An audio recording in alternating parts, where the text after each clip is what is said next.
Here's the graph of j of x. Sketch the image of the graph after a translation of 4 units left and 5 units down. So I would sort of look at this graph.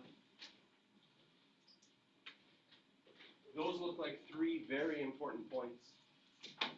I would take those 3 very important points, go 4 to the left, 1, 2, 3, 4, and 5 down, 1, 2, 3, 4, 5, find that point.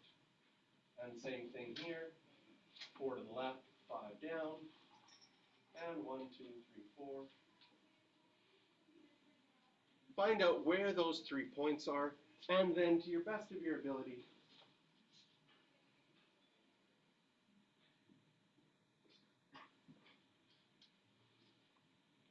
draw the graph. Again, in your textbook, when your textbook hits the edge of the graph, it just got cut off.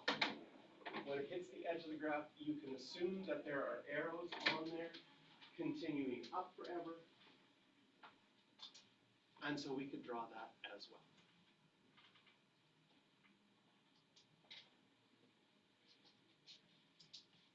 Second one, it says write the equation of the image, and I drew it in blue, so I will write my equation in blue in terms of the function j.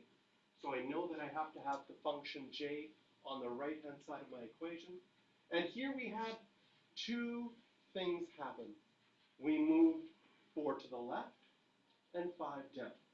We know that anything left and right happens inside the function. So inside the function, 4 to the left would show up as an x plus 4. And outside the function, the 5 down would show up as a minus 5.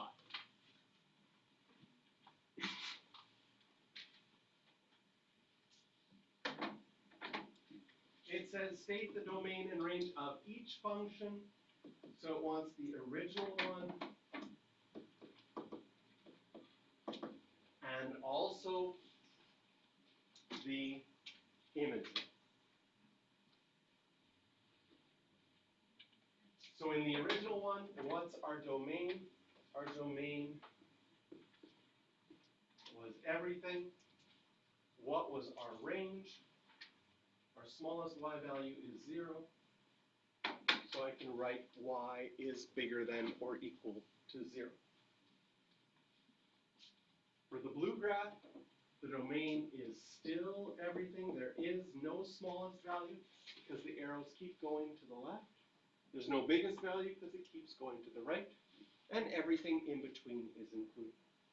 For the range, now my smallest value is minus 5. So y is bigger than or equal to minus 5.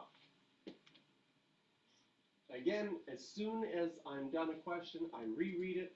I make sure that I have done each section that it's asked for, sort of a checking it over. And then the ones you can write down on this one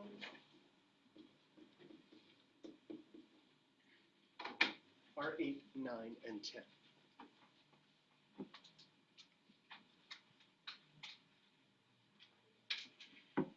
So you write down 8, 9, and 10. Quickly turn to your homework section, circle questions 8, 9, and 10.